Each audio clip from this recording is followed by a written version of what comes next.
Hello friends, welcome to study with Seema.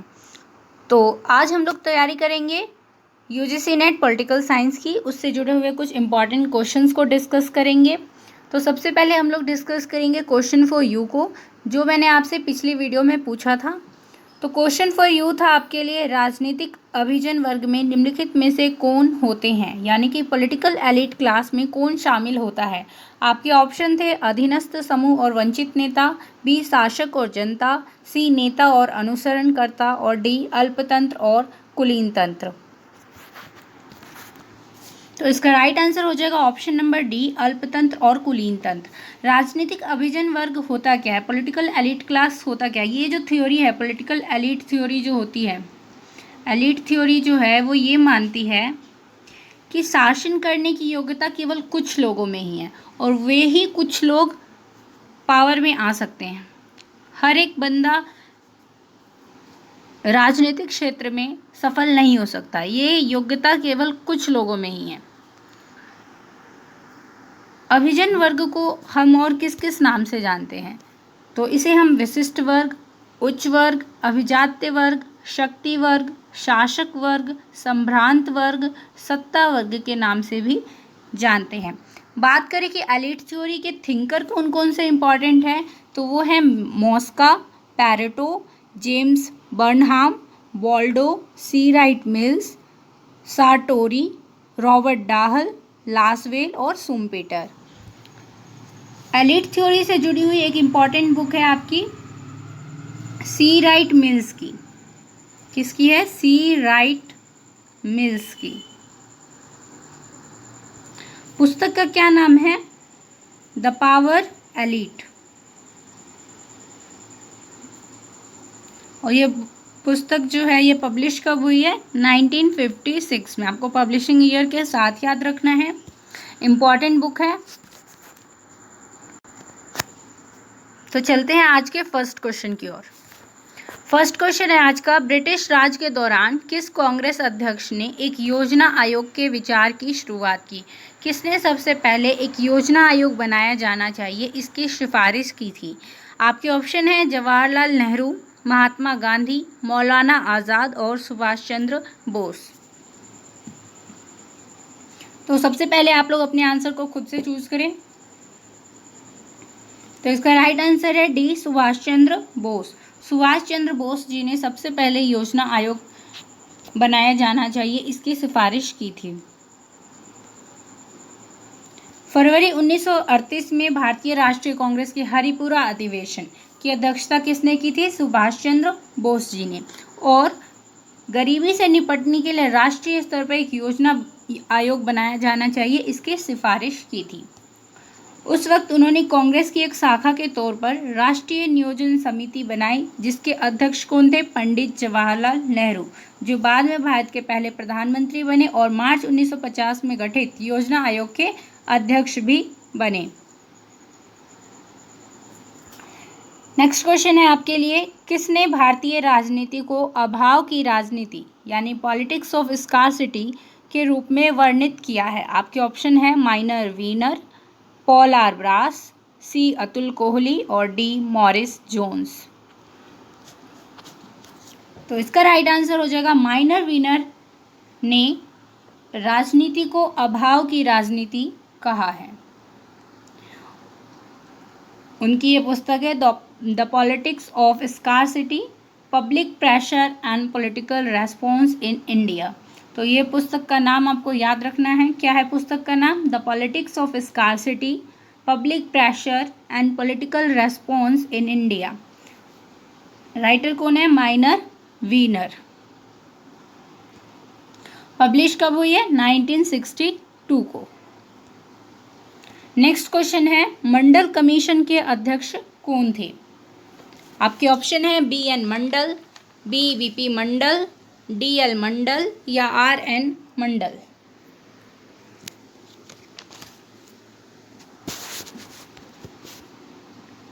तो इसका right answer हो जाएगा बी, बीपी मंडल। बी ऑप्शन आपका बिल्कुल करेक्ट आंसर हो जाएगा।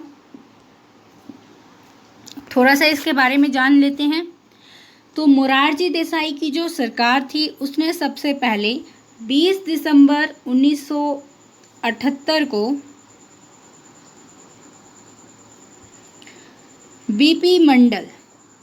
बीपी मंडल यानी कि बिंदेश्वरी प्रसाद मंडल की अध्यक्षता में एक आयोग बनाया, जिसे हम किस नाम से जानते हैं? मंडल कमीशन के नाम से जानते हैं। और ये आयोग जो था वो 6 सदस्यीय आयोग था। कितने सदस्य थे इसमें? 6 सदस्यीय आयोग था। इस आयोग ने 12 दिसंबर 1980 को अपनी सिफारिशें प्रस्तुत की और इनकी एक मुख्य सिफारिश जो थी वो ये थी कि ओबीसी को 27% आरक्षण दिया जाना चाहिए गवर्नमेंट जॉब में। ठीक है, लेकिन उस समय पहले से ही एससी और एसटी को 22.5% आरक्षण दिया जा रहा था। और जब बीपी मंडल की सिफारिश को मानते हुए हम ओबीसी को भी 27% आरक्षण देते तो ये टोटल कितना हो जाता? 49.5%। ऐसे में जो जनरल वर्ग के थे, जनरल कैटेगरी के जो थे उम्मीदवार, उन्होंने इसका विरोध करना शुरू कर दिया। तो ये जो मंडल आयोग की सिफारिशें हैं ये कब लागू हुई? ये बीपी मंडल की सरकार में 7 अगस्त 1990 को लागू हुई। और इसके लागू होने के बाद पूरे देश में विरोध आंदोलन चलने लगे। कई स्टूडेंट्स ने आत्मदाह करना शुरू कर दिया। अलग अलग जगहों पर, अलग अलग विश्वविद्यालयों में स्टूडेंट्स ने इसका विरोध करना शुरू कर दिया। तब अखिल भारतीय आरक्षण विरोधी मोर्चा के अध्यक्ष थे उज्जवल सिंह। कौन थे? उज्जवल सिंह। उन्होंने इस आरक्षण के खिलाफ सुप्रीम कोर्ट में याचिका दायर की। ठीक है, 16 नवंबर 1992 को सुप्रीम कोर्ट ने अपना फैसला सुनाते हुए ये कहा कि जो मंडल आयोग ने सिफारिशें दी हैं और जो लागू की गई हैं वो उचित है। उन्होंने उसको उचित ठहराया और सुप्रीम कोर्ट ने आरक्षण की अधिकतम सीमा 50% निर्धारित की। ठीक है, मंडल कमीशन की सिफारिश जो कि 27% आरक्षण मांग रहे थे ओबीसी के लिए, जब लागू हुई तो इसका सबसे पहले बेनिफिट जिसने उठाया, जो पहला बना उम्मीदवार जो आरक्षण के आधार पर सरकारी नौकरी जिसने पाई, वो थे बी राजशेखर पहले ओबीसी थे जिन्होंने प्राप्त की इस सिफारिश के आधार पर सरकारी नौकरी। ठीक है, कौन थे? बी राजशेखर।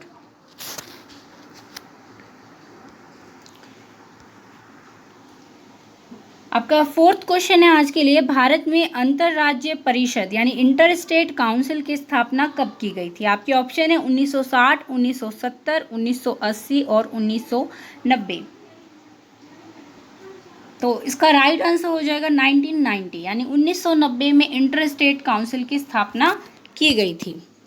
अब थोड़ी सी इसके बारे में जानकारी ले लेते हैं कि इंटर स्टेट काउंसिल होता क्या है, कौन से आर्टिकल में इसके बारे में लिखा गया है।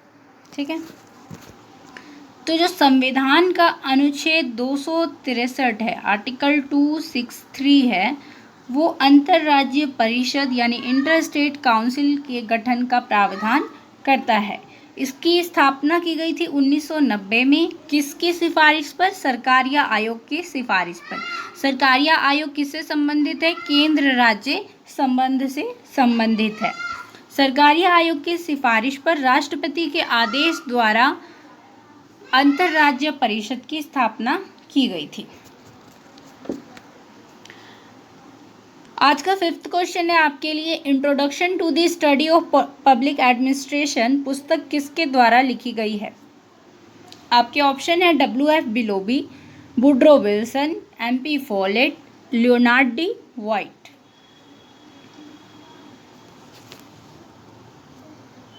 तो इसका राइट आंसर हो जाएगा लियोनार्ड डी वाइट, यानी LD वाइट की ये पुस्तक है, introduction to the study of public administration, और ये पब्लिश कब हुई थी? 1926 में। क्वेश्चन नंबर 6 है, अनौपचारिक संगठन यानी इनफॉर्मल ऑर्गेनाइजेशन की अवधारणा किसके द्वारा विकसित की गई है? Elton Mayo, F.W. Taylor, Herbert Simon, F.M. Marx. तो इसका राइट आंसर हो जाएगा एल्टन मेयो के द्वारा अनौपचारिक संगठन की अवधारणा विकसित की गई है। तो इनफॉर्मल ऑर्गेनाइजेशन से जुड़े हुए और कौन कौन से समर्थक हैं इसके, कौन कौन से थिंकर हैं? तो वो हैं चेस्टर बर्नार्ड, हर्बर्ट साइमन और मैरी पार्कर फॉलेट। ठीक है। क्वेश्चन नंबर 7 है, जैक्सोनियन थ्योरी को इस नाम से भी जाना जाता है। ऑप्शन ए है कॉन्ट्रैक्ट सिस्टम, बी है स्पॉइल सिस्टम, सी है मेरिट सिस्टम और डी है आउटसोर्स थ्योरी। तो ये एक इम्पॉर्टेंट क्वेश्चन है। तो इसका राइट आंसर क्या होगा? Option number B, spoil system. अब जान लेते हैं कि स्पॉइल सिस्टम होता क्या है। ठीक है, स्पॉइल सिस्टम होता क्या है? तो जो स्पॉइल सिस्टम है,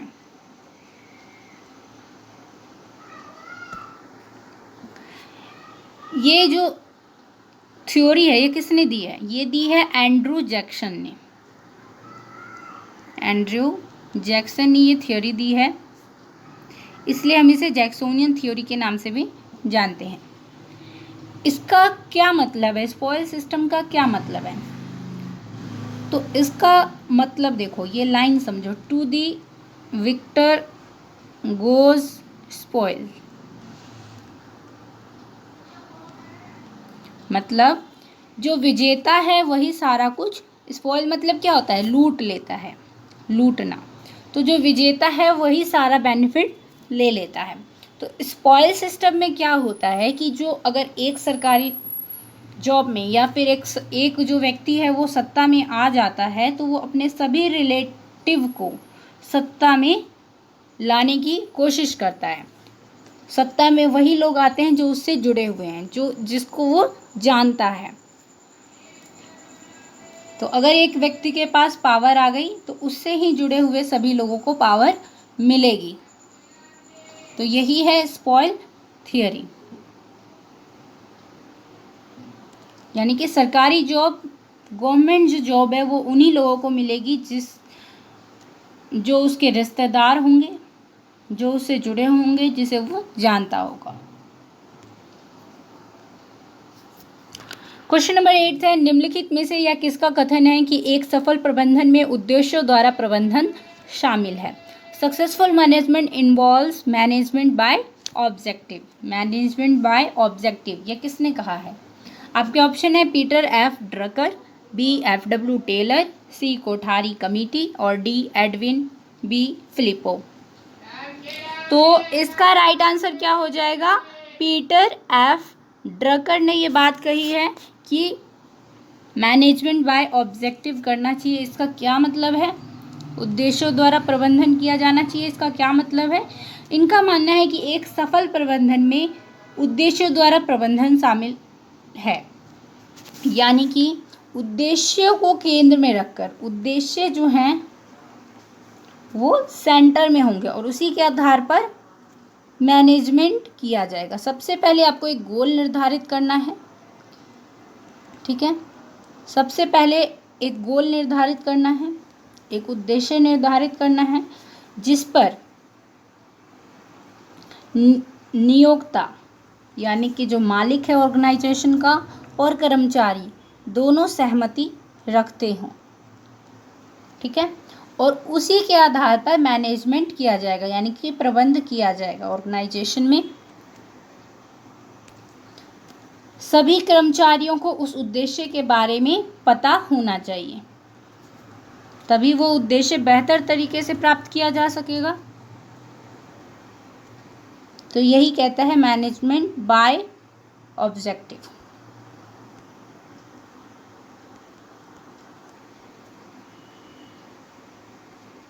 तो आई होप आपको समझ आ गया होगा ये क्या है। क्वेश्चन नंबर 9 है, किस समिति ने ब्रिटिश सिविल सेवा के लिए एकीकृत ग्रेडिंग संरचना यानी कि यूनिफाइड ग्रेडिंग स्ट्रक्चर की सिफारिश की थी? आपके ऑप्शन है Masterman, B Fulton, C Eastern और डी मैकग्र्यू। तो इसका राइट आंसर हो जाएगा option number B, Fulton committee ने यह सिफारिश की थी कि यूनिफाइड ग्रेडिंग स्ट्रक्चर होना चाहिए। आज का 10th क्वेश्चन और लास्ट क्वेश्चन है आपके लिए, स्वीडन में ओम्बुड्समैन का कार्यालय स्थापित किया गया था? आपके ऑप्शन है 1806, 1807, 1808, 1809। भारत में हम इसे लोकपाल के नाम से जानते हैं।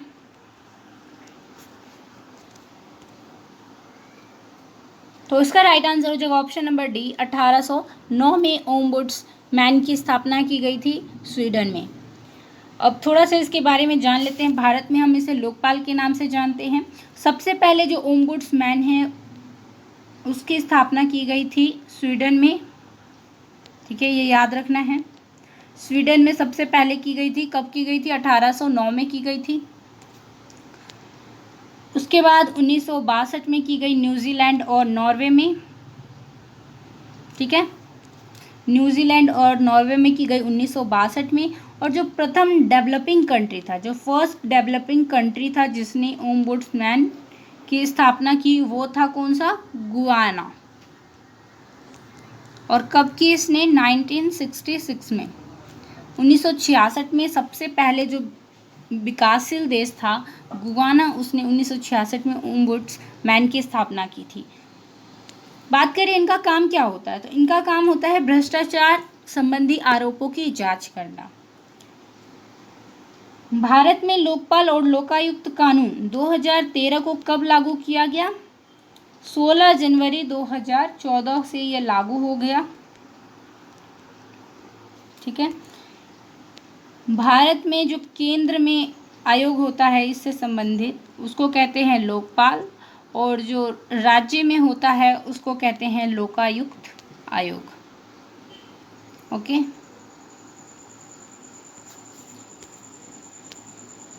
ये एक बहुसदस्यीय निकाय है जिसमें एक चेयरपर्सन होता है, चेयरमैन होता है। और ये चेयरमैन कौन हो सकता है? या तो प्रेजेंट सीजीआई यानी कि चीफ जस्टिस ऑफ इंडिया, या फिर जो पहले रह चुका है सीजीआई, ठीक है, पहले रह चुका है सीजीआई, या फिर जो वर्तमान में है सीजीआई वो बन सकते हैं, या फिर सुप्रीम कोर्ट का कोई जज बन सकता है, या फिर कोई भी वह व्यक्ति जो इससे संबंधित योग्यता रखता हो, ठीक है। इस निकाय में यानी इस भ्रष्टाचार से संबंधित आयोग में अधिकतम कितने सदस्य हो सकते हैं? मैक्सिमम सदस्य हो सकते हैं इसमें 8, ठीक है। तो ये थे इससे जुड़े हुए कुछ महत्वपूर्ण फैक्ट्स। तो सभी क्वेश्चंस को ध्यान से देखें और उनसे जुड़े हुए फैक्ट्स को याद रखने की कोशिश करें। ये सभी आपके एग्ज़ाम के लिए इम्पॉर्टेंट है। तो इसी के साथ चलते हैं आज के क्वेश्चन फॉर यू पे। अगर आपको इसका आंसर पता है तो प्लीज़ कमेंट में ज़रूर आंसर करें, इससे आपकी प्रिपरेशन बेहतर होती है। तो आज का क्वेश्चन फॉर यू है आपके लिए, आइडिया ऑफ जस्टिस पुस्तक किसके द्वारा लिखी गई है? आइडिया ऑफ जस्टिस पुस्तक किसके द्वारा लिखी गई है, आपको ये बताना है। और इसके साथ साथ आप ये भी बताने की कोशिश करें कि इसकी पब्लिशिंग ईयर क्या है, ठीक है, पब्लिशिंग ईयर क्या है ये भी लिखें। इससे क्या होगा, लिखने से आपको याद होता है। जितने बार आप बुक और राइटर वाले क्वेश्चन को जितना रिवाइज करेंगे उतना अच्छा होगा, उतना वो आपको याद रहेंगे। तो इसी के साथ आज के लिए इतना ही। Thanks for watching, have a nice day.